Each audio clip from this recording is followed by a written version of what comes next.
현재 건담업계에서 무엇보다 핫하고 뜨거우면서 아찔한 작품을 고르라면 바로 기동전사 건담시드가 되겠는데요. 오늘은 뉴피스와 함께 건담시드 역회 탑 10을 알아보면서 이번 순위는 지극히 주관적이고 건담시드, 데스티니까지 포함하고 있음을 알려드리며 지금 구독 버튼을 누르면 다양한 애니 소식을 진한 맛으로 즐길 수 있습니다.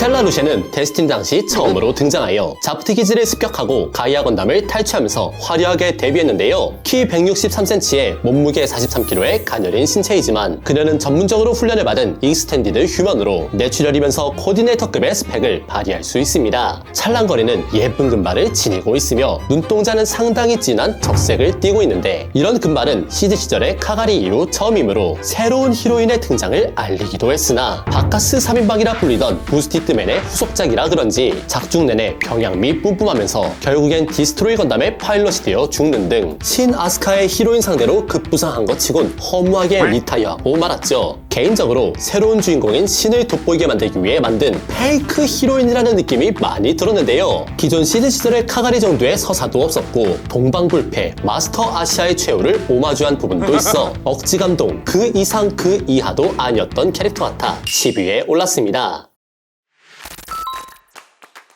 메이리는 자프트군 소속의 전함 미네르바의 CIC를 담당하고 있으며 주인공인 신 아스카의 기체인 임펄스 건담의 담당 오퍼레이트이기도 합니다. 같은 함대 소속인 루나 마리아 호크와는 쌍둥이자매 관계로 동생 쪽에 위치하고 있으며 연한 적색깔의 머리카락을 트윈테일 스타일로 묶고 있지만 이 트윈테일이 오히려 이무 봉인구에 가까운 것이라 머리를 풀었을 당시의 모습이 예쁘다는 평가가 많은데요. 트윈테일인 것 치곤 츤데레가 아닌 상당히 밝고 명랑한 성격의 소유자이며 작중 초반에서 거의 종반에 이르기까지 아스란자라를 따라다니는 모습을 많이 보여주는데 아스란에게는 이미 카가리라는 연인이 있었지만 대내적으로는 알려지지 않은 관계였죠. 하지만 카가리의 존재를 알고 난 이후에도 줄곧 아스란을 따라 자프트에서 아크엔젤로 또 아크엔젤에서 이터널로 이적하여 결국엔 스트라이크 프리덤과 인피니트 저스티스의 담당 오퍼레이터가 되는 등 어느 누구와도 커플링이 이어지지 않은 채 끝까지 아스란 빠순이로 남게 되었죠. 외모적으로 보나 성격적으로 보나 호감형 캐릭터인 것은 맞지만 캐릭터의 서사가 아스란에 의해 변한다는 점이 조금 아쉬워 9위에 올랐습니다.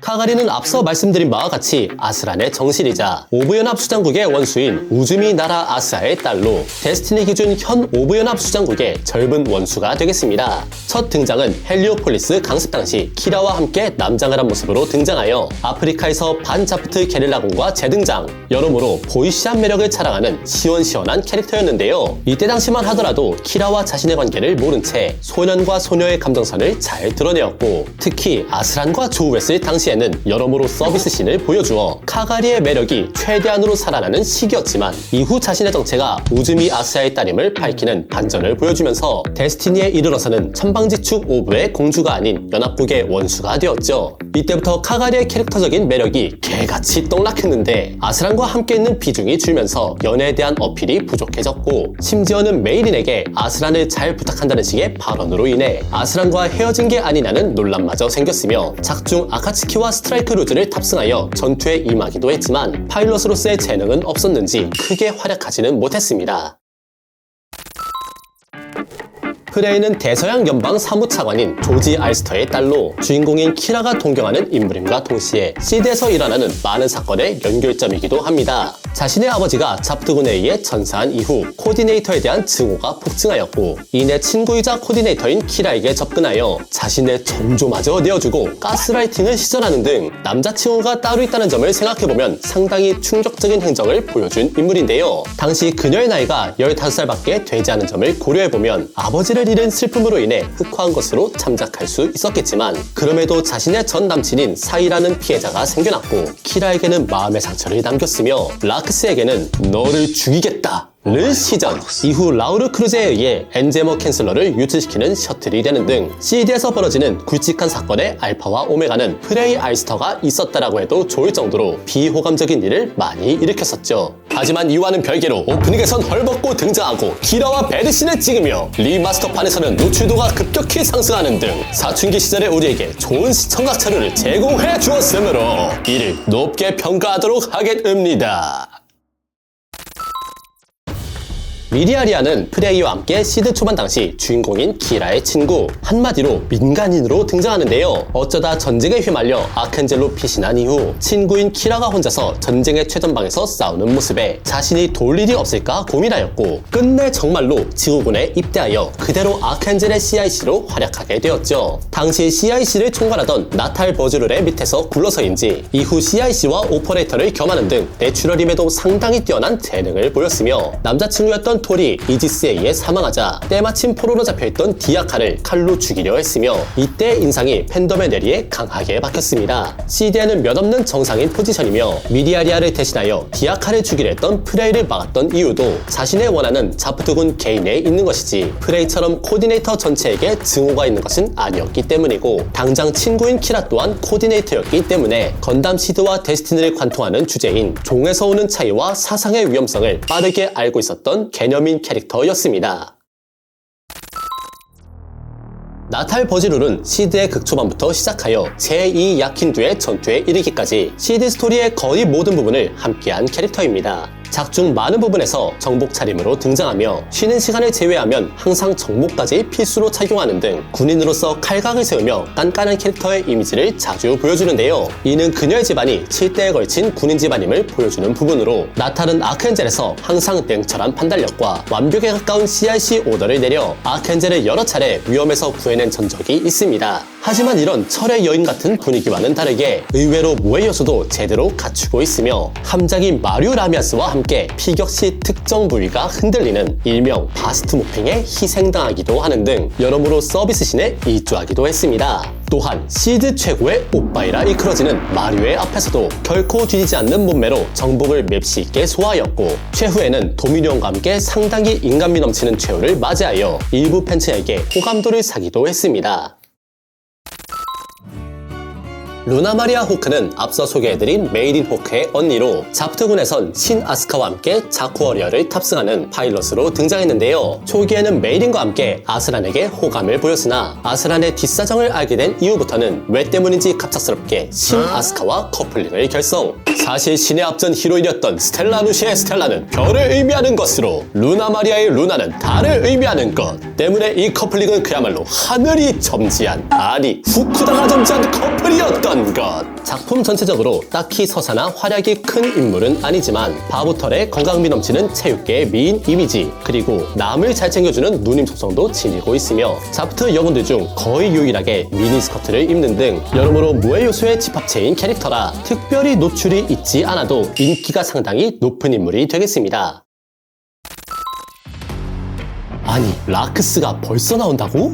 라고 생각하는 그대, 슛 맞대하시길 바랍니다. 락스 클라이는 아켄젤이 확보한 구명보트에서 처음으로 모습을 드러내어 새로운 히로인의 등장을 알렸는데, 당시는 키라가 정신적으로 고통스러워하던 시기라 포로임에도 불구하고 함내를 자유롭게 돌아다니며 키라를 케어해주는 등 메인 히로인으로서의 자리를 만들어 나갔습니다. 대내적으로는 노래하는 가히 이미지와 함께 시겔 클라인 전 의장의 딸이며 귀한 집안의 아가씨라는 위치를 지니고 있어 시대에서는 청순함을 담당하는 캐릭터가 되겠는데요. 역캐들 중에서는 누구보다 다양한 패션 코드를 선보이며 캐릭터성뿐만이 아닌 비주얼적인 면에서도 전폭적인 지지를 받았고, 시드의 오프닝과 시대의 오프닝에선 키라와 전라의 모습으로 등장하여 2년 사이 우월한 성장을 이룩하는 등 코디네이터로서의 우수함을 뽐내기도 했습니다. 중간서부터는 갑작스럽게 캐릭터성이 변하여 위대하신 락순 동무 같은 위치로 자리 잡게 되는데요. 종반에는 시드를 깨트리곤 슬픔을 멈추기 위해 보다 큰 힘을 선보이며 삼척동맹의 맹주로 자리매김하는 등 이러한 캐릭터성의 변화에 일각에서는 락순 진리교라는 밈이 등장하기도 했습니다.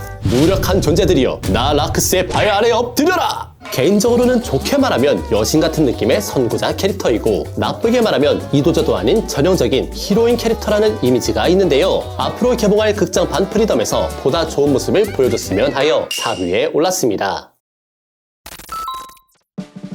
키라 보살에게 락순이가 있다면 우리에겐 짭크스, 아니 미야 캔멜이 있다. 데스티니 시절에 혜성과 같이 등장하여 삽시간의 시선을 주목하게 만든 인물. 처음에는 시청자들 또한 에잉? 라크스 왜 이렇게 변했음? 이걸 정변이라 봐야 하는 거임? 라는 생각이 들 정도로 자프트 군인들과 함께 단체 최면당하는 줄 알았지만 그 정체는 사실 듀렌달 의장이 만들어낸 프로파간다 선동용 아이돌 미아 캠벨이었던 것. 사실 미아 캠벨은 성형전에도 상당한 미인으로 데스티니 당시 18세였던 진퉁 락스에 비해 한 살이 어림에도 불구하고 그 마류 라미아스를 능가하는 명품 보디의 소유자가 되겠는데요. 대놓고 골반을 드러내는 노골적인 코디에 가슴을 강조하는 포징을 취하는 등 높으신 분이 요구했던 보급형 락스를 완벽하게 연기했고, 애초에 미아 자신이 락스의 열성 팬이기도 하여 나중에는 스스로를 진짜 락스라고 생각하기에 이르고 맙니다. 물론 이런 식의 심경의 변화는 길버트가 그렇게 되도록 유도한 결과이지만 애니에서는 하나의 에피소드를 그대로 미아의 과거를 다룰 정도로 푸시를 받았으며, 결과 시대의 역해들 중에선 두 번째로 많은 피규어가 발매되는 등 시드와 시대를 통틀어 최고의 섹시 아이콘으로 등극했습니다.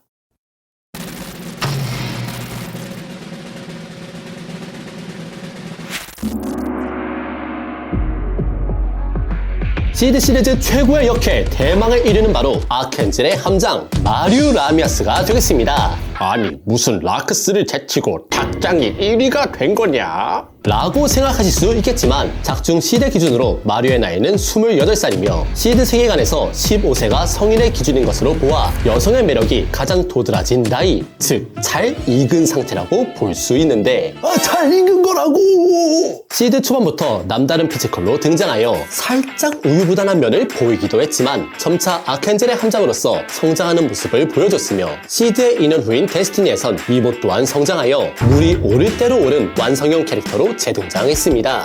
오프닝에선 노골적으로 그 몸매를 드러내었고, 아켄젤이 데미지라도 있는 날엔 화려한 바스트 모핑을 보여주는 등 우리가 시드를 보는 중요한 요인 중 하나로 작용하기도 했는데요. 대놓고 새끼 담당인 미아 캠벨이 등장하기 전까진 명실상부 시드의 역해 중 가장 웅장이 승가해지는 파츠를 소유하고 있었으며, 시드와 시대를 포함하여 루나 마리아 쌈 싸먹을 정도의 누님 속성 캐릭터이기도 합니다. 또한 마류의 경우 어떤 커플링들보다 가장 일반적인 연애관을 보여주기도 하는데, 무라 프라가와는 직장 내 커플이 된 이후 무의 희생으로 잠시 이별하게 되지만 데스티니에서 기억을 잃은 노아로 재회하게 되었으며, 제2 야킨두의 전투의 재림으로 인해 기억을 되찾은 무와 재결합하는 등 나름대로의 클리셰도 보여줬습니다. 전반적으로 마류 라미아스는 시드가 내놓은 가장 안정적인 캐릭터이며, 시드를 대표하는 역해를 떠올렸을 때 락스와 더불어 가장 많이 언급되기도 하고, 무엇보다 그냥 제가 좋아서 명예로운 1위에 등극하게 되었습니다. 뉴피스와 함께 해본 기동전사 건담 시드 역해들 순위, 여러분들이 생각하시는 역해 순위도 댓글로 적어주세요. 영상이 재밌었다면 구독과 좋아요도 잊지 마시고 다양한 애니메이션 소식과 서브컬처 콘텐츠는 뉴피스와 함께 하시기 바랍니다.